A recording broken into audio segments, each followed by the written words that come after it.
Hi guys, and welcome back to my channel, or if you're new here, welcome. I'm Brooke, and today we're doing a bit of a different type of video. So next month I am turning 30, and I've been doing a lot of reflecting and just thinking about all of the things I've learned in this past decade and what has been the most important and impactful in my life. And on that list, I noticed a lot of them were finance related. And so I decided, you know what, I'm gonna go ahead and make a video to share these with you guys. So I hope that you guys find these to be very helpful and insightful, and hopefully things that you can implement into your own life. So I've divided this into 3 different categories. So the first category is how to save money while not giving up things that you love. Number 2 is how to build and protect your credit. And number 3 is how to build wealth and prepare for retirement. So let's get into all of these. I have several items under each category, and I hope that you find it helpful. My first piece of advice is to figure out what your splurge items are. So it is not realistic to decide to cut money or cut your budget in every single category. You can do that short term to save money, but long term, it's just not sustainable. So my advice to you is to figure out what your splurge points are, or your splurge items. So that might be eating out, that might be travel, that might be clothes, that might be experiences. Figure out what brings you the most happiness and keep that budget. And you can keep that one a little bigger than the rest, and figure out what areas you're spending a lot of money that you can cut costs on.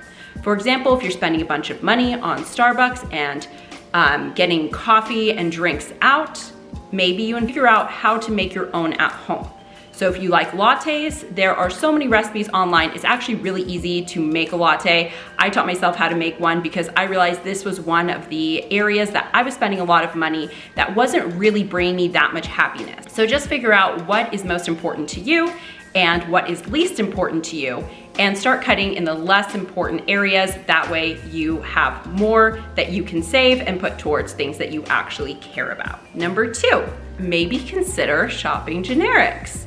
So for example, if you go to the grocery store, you can see on labels such as like Equate is a generic brand. You can usually see on the label compared to. And so like Equate face wash often says compared to Neutrogena. So just so you know, when it says compared to Neutrogena, it is Neutrogena. It's made in the same factory, it's the same product, the same manufacturer. However, they have purchased that product and have put it in their own bottle, and because it doesn't have that name brand, they're able to sell it for cheaper.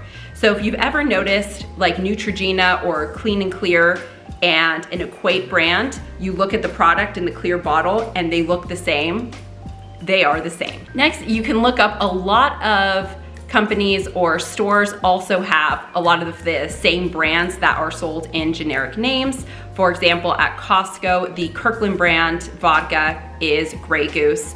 At Trader Joe's, the water is Smart Water, and you can find all of these things online. You can also look into stores like TJ Maxx and Home Goods. They often have a lot of the brand name things for a lot cheaper. For example, this past week, I just went to TJ Maxx and I found my brow pencil that I usually buy for about $10. They had it there for $4. If you've heard of the brand Billion Dollar Brow, it's a pretty well-known and quality brand, and I was able to find it there for significantly cheaper. Whenever I get OPI nail polish, I don't want to settle on cheaper nail polish, but I'm able to find it at Home Goods for significantly cheaper. I also use like Pureology shampoo, and a lot of the locations for TJ Maxx in my area carry Pureology products. They also carry Dry Bar products. So even if you want the nicer things in life, you don't always have to pay the big price tag. So shop around and be smart. This next one is for all of my people similar to me that really, really value experiences. So I don't know about you, but I love going to sports games, going to Topgolf, going to different fun restaurants, getting my nails done, different activities, and that brings me so much happiness. But they can also be very, very expensive, but you don't have to pay that. So this is a reminder about Groupon. You guys, Groupon has everything. It has things to do, it has beauty things, It has so many things. You can just look up your city and look at everything around you, and you can find really cool stuff. There are also a lot of new places, such as like Game Time, I've been hearing a lot about, where you can buy last minute tickets for like sports games and concerts. That's another great way that you can still do these fun things that you love without having to pay the premium price. Additionally, check out Costco and Sam's Club. Usually they will have different experiences or theme parks at a discount. They also have a lot of restaurants and bakeries there too. So it'll be like you spend $40 on these gift cards, but it's $50 worth of like gift card cash. So if you have favorite restaurants, you can also give yourself a discount with those. Then you want to double that discount, go eat there or get your drinks during happy hour. And you bring down the cost, and then you hit it with the gift card that you already got a discount on. And you guys, you can do everything you love at a very affordable price. Then for my party people, you wanna go to the club, you wanna go to the day party, you guys, promoters, look them up on social media. You can get on the guest list, you can get in free. Sometimes you could even get a booth or a table for free as well. Oftentimes it'll be a shared booth, but you know what? We don't need to be that bougie, because you can get it for free or significantly discounted. You guys, you don't have to give up the things you love in order to save money. You can do all these things. You just need to be a little bit creative. Then, of course, cooking at home. How many times have we heard the advice, you wanna save money on food, cook at home? And yes, however, that can be boring or intimidating. So something I would say is, if you're going to cook at home, one, of course, once again, shop for some of those generic brands. You can get generic flour, you can get generic oil, you can get generic salt, and they're gonna be the same product, okay? There are certain things that you might not wanna go generic on, and you can decide what those items are for you, but for the most part, a lot of those general items and ingredients, you definitely can. But my bigger advice would be to romanticize the experience. So I don't know about you guys, but for me, one of the reasons I love going to a restaurant is because I love the ambiance. I love the experience. It makes me feel elevated and it just puts me in a good mood. So recreating that experience at home is so important. So when you're cooking at home, it can be very boring. So first off, make sure that you find fun recipes. Go online, whatever you want. There are so many recipes available for free. You don't even have to pay for these. And you can find ones that are at your level, your skill level or comfort level, and you can make these things at home. So you don't have to eat just the boring mac and cheese, or all you know how to do is grilled chicken and make mashed potatoes. You can make something absolutely delicious, and not every recipe is hard. And then play some music. There are so many playlists on Spotify and Pandora, even on YouTube, that you can put on ambiance music, put on ambiance dinner music or cooking music. They've got playlists for everything. And when you have the ambiance set, maybe get yourself a nice little beverage. Maybe it's a beer, maybe it's a glass of wine, maybe it's kombucha, maybe it's a sparkling water. Enjoy it out of a glass. Pour it out the can, pour it out of the bottle. Really make yourself feel like you are elevated, classy, really sets the mood. Make it an experience. It feels fun and not like a chore or like you're missing out. Now this one I somewhat touched on, I used it as an example, but learning how to make your favorite coffee at home. So even if you like espressos, a lot of these like Keurigs, Nespresso machines, and other, I know they have so many different ones now. Those are the only two brands I can think of top of mind, but they have so many. And a lot of them have espresso pots. So if you wanna make like that latte, Americano, like you can do it. They have pods for like everything. Know what type of milk you like. You can try out different syrups.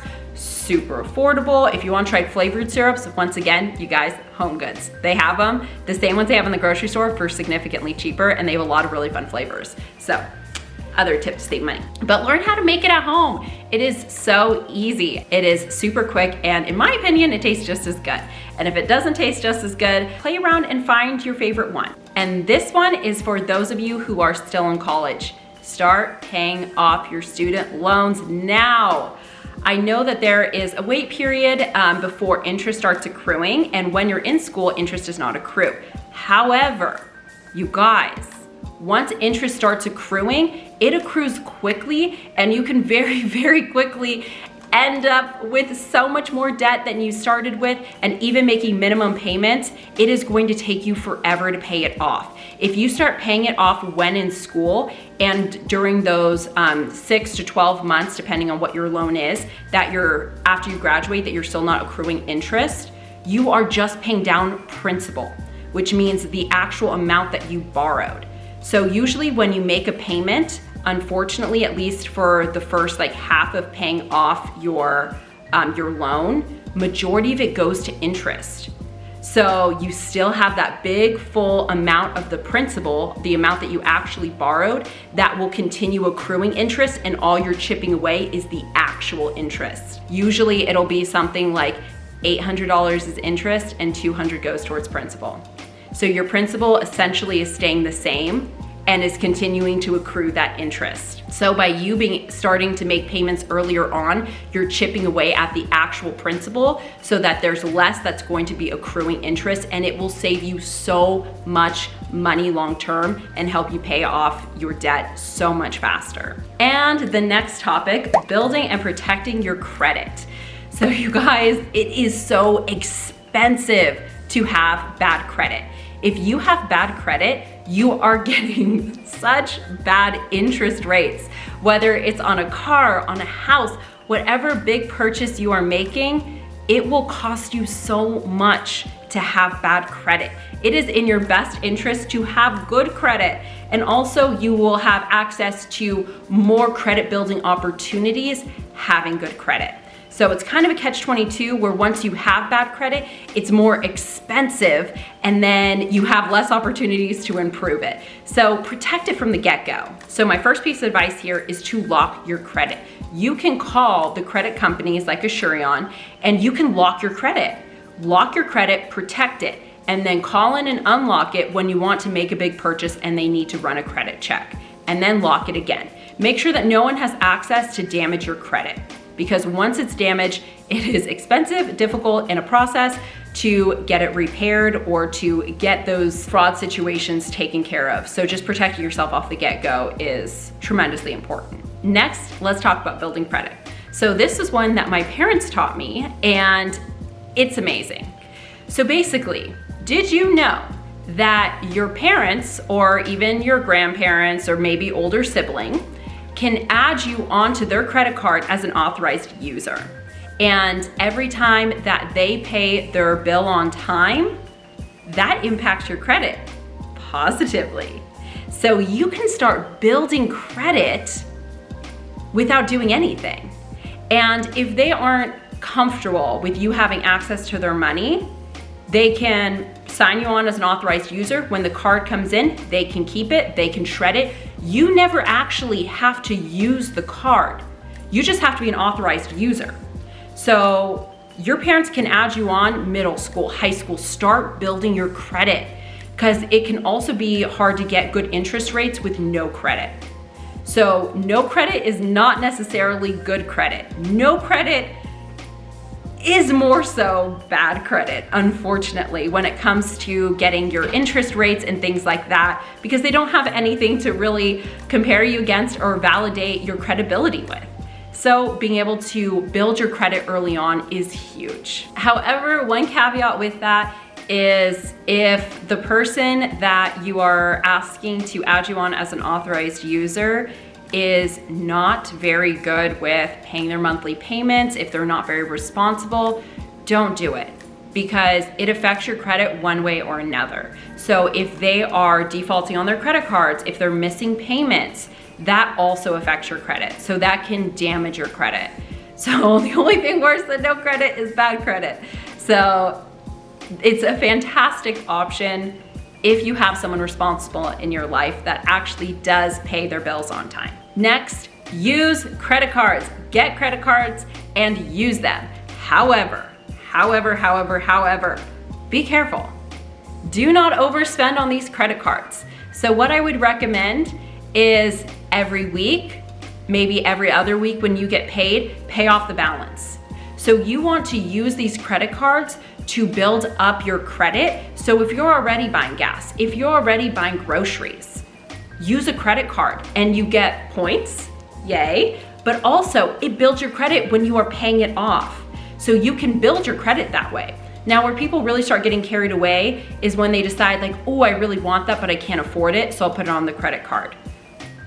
Don't buy it if you can't afford it. And that's where you start. It's a very slippery slope because you want to pay it off every week, every other week, or bare minimum monthly, and pay it off. Because again, we aren't buying anything we can't afford, right? Because if you wait more than a month, that's when you start accumulating interest. If you buy it and then immediately pay it off, you do not accumulate interest. So that's a safe way to use credit cards. You're building up your credit and you're not paying extra. Another thing is when you sign up for credit cards, look for the ones that have sales and wait for that good sale. For example, Southwest, periodically they have sales where when you sign up, you get 80,000 points. I think it's 80,000, but you get a large amount of points. And they will have many sales like that, but sometimes it'll be, say I was right and it was 80,000, I'm not completely sure, look it up yourself, but let's go with 80,000 was like a killer deal. Some months they're gonna have a similar looking deal, but it's only 25,000. And some months they're gonna have some where it's only 50,000 points. And so wait till you have the big sale. So start looking at the ones that you like and track them for a while and see what the really good deals are, because they will come back around and sign up during those periods. Because then you get extra points that you wouldn't have had anyways, and they're just freebies. Take advantage of them, whether they're for airline points, hotels, or sometimes gas or groceries. Make the most of it. And then the final category, building wealth and preparing for retirement. So building wealth, you guys have probably heard this piece of advice many, many times. Diversify your income. And diversifying your income doesn't always mean that you have to have multiple jobs. And of course, it is wonderful to have a side hustle or to have a little side gig, like even DoorDash, Grubhub, things like that can really add up, just doing a couple hours after work or doing it on the weekends. But I understand that not everyone has time for that. So there are other ways to have a side hustle or additional streams of income. One is if you have social media, you don't even have to have a big following, but on Amazon, you can sign up to be an Amazon affiliate. And as an Amazon affiliate, you have access to create your own links. So say you bought a shirt that you like, you can plug in that URL and make a custom link with your affiliate ID in there. And then when you post on social media, you can tag it. And if anyone likes what you're wearing and they go click into that link and make a purchase, you get commission off of it. You don't need to open an Amazon shop or anything like that. You can just get commission because someone bought something from a link that was associated with you. So when you're posting things, or maybe you're posting your meal or a plate, or maybe the makeup you use, anything, link it. Anyone buys it, that's extra money. And if people don't buy it, you're exactly where you started. Of course, the world of social media has become pretty mainstream as a second source of income. YouTube videos, Instagram, TikTok. So if you're into that, utilize it. If you already have a bit of a following, utilize it. Because if you're already doing it, you might as well make money. Now, if you're saving, some bigger ways to grow your wealth obviously faster would be investments or even rental properties. Rental properties are a fantastic option, especially if you choose to do like a vacation home or get a rental property somewhere that you want to go. On the weeks or weekends that it's not rented, you get to utilize it. And then when it is rented, you get to make money off of it. And you can allow your renters to pay your mortgage for you. Then of course, we have stocks, we have your 401ks and different retirement funds and things like that. So let's talk about 401k for just a second. So if your company has a 401k, first thing you need to do is check to see if the company matches. If the company matches, you need to put in at least that amount. So if your company matches up to 4%, up to 6%, you need to be putting in that bare minimum because it's free money.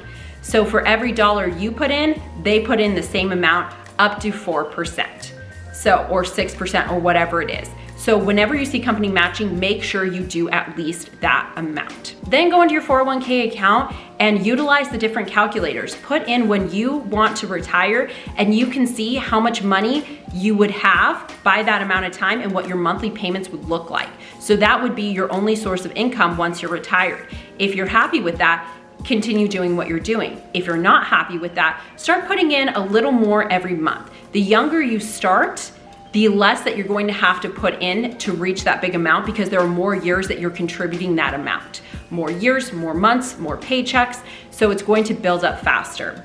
So you want to start early on where maybe to reach an extra $200,000 by retirement, maybe you only need to put in an extra $60 per paycheck. But if you wait till you're 40 to try to have the extra 200 grand, you have to put in even more because there's less time for it to build up, but also it has to be invested and it needs to make money back on the investment. So it is going to be a lot harder to be able to accumulate the money the longer you wait to put in. So put in more when you're young and really leave it there, allow it to invest. Next, I would recommend putting at least 10% of your earnings into your savings.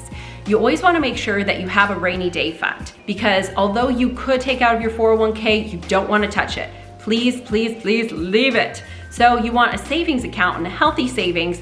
That way, if something happens, you have money saved. Maybe you lose your job, maybe your spouse loses your job, maybe your car breaks down and you need another one. You wanna make sure that you can afford whatever happens in your life. So having a minimum of 1 month, but ideally about 3 months of your monthly overhead in your savings is going to, you are going to be so happy you have that. It is going to be such a blessing. Even when you think that nothing could go wrong, you would be surprised. And I'm sure you guys can also vouch for this happening in your own life, that sometimes things just come out of nowhere and you want to be prepared for it. Then for my young people that maybe are graduating college or in college right now, I would highly, highly, highly recommend moving back home.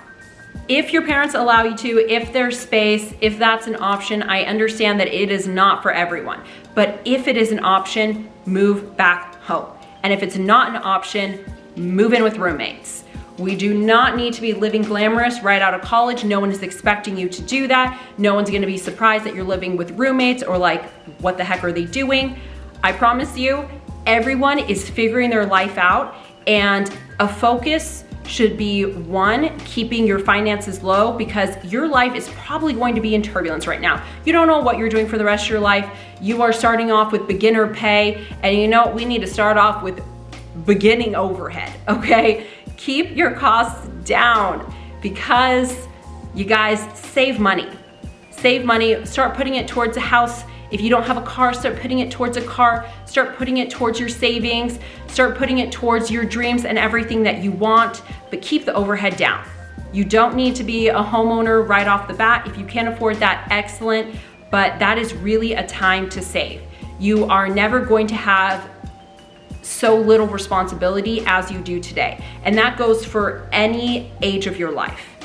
Where you are right now is the least responsibility you will ever have, because life will keep adding things on, whether it's marriage, whether it's kids, whether eventually as you get older, it becomes your parents or your siblings, and you will always have more responsibility added. So when you're young, you guys live with roommates, live with your parents, save money, stockpile that money. And finally, okay guys, this is my last tip, but this one honestly might be one of the most important and easy to implement and has probably changed my life the most. Okay, you guys, here we are. Change jobs every 2 to 3 years. Company loyalty is not everything is cracked up to be, okay? I have had companies where I thought I was gonna retire with them, and then guess what? I was going above and beyond, I was wearing myself out, and I asked for the most minimal raise and they wouldn't give it to me. And when I moved to my next job, they replaced me in days. And guess what? No one ever talked to me again. I had all their personal numbers. I thought we were friends. They replaced me. They don't care about you, okay? Your next job. Did you know that every time you switch jobs, there is a national average that you will increase your base salary or your earnings by 15 to 20%. 15 to 20%. Okay, there are two ways to build wealth or become financially stable, more financially stable than you currently are. And that is to create a gap between your earnings and your spending. So, two ways to do that. One, cut down your spending. But let's be real, there's only so much you can cut down on. Housing is expensive, food is expensive, transportation is expensive, and we're not gonna give up all the things that we love. Okay, we're not gonna be homebodies and our idea of fun is only going for walks. You want to live a fulfilled, fun life, doing whatever it is that you love. So the second option is to increase the amount you make. And it's unfortunate, but many employers are not as open to giving out raises as we wish. And many companies do give out annual raises, but let's be real, they are not all that much because usually they are more so cost of living raises. So as everything becomes more expensive, this is just to help bring you up to the same level that you were before to deal with the inflation. So you aren't really percentage-wise making that much more money because now you could just afford exactly what you were affording before. So by switching jobs, you are able to climb the income ladder and make more money. Look out for yourself. You deserve more. You deserve everything, and advocate for yourself. Every 2 to 3 years, you deserve that raise. You deserve to be more financially stable than you've been before. So your LinkedIn, you can change it to looking and only recruiters can see it, so your company can't see that. After 2 to 3 years, start looking at that. Turn that on. Let them start to come to you. And maybe start entertaining different interviews while you're still employed, because it's also more attractive when you are currently employed. I would say this is one of the most simple ways to become more financially stable than you currently are. And all you have to do is switch companies. And if you stay in the same industry, there's not even that much of a learning curve. And you guys, you've got it. You can do it. You switch that new company, you will be amazing, you will succeed, I believe in you, and you deserve that raise, so go get it. And that is the last piece of advice I have for you guys today. Thank you so much for watching. If you found this video helpful, please consider giving it a thumbs up, and I would love to hear in the comments below what items you guys found to be the most helpful or something that you plan to implement in your own life. I would love to interact with you guys, get some feedback. If there's anything you think I missed, also let me know in the comments below. We can totally learn from each other, and subscribe below, and don't forget to tune in for the next video in a few days. Thanks again for watching. See you in the next one. Bye guys.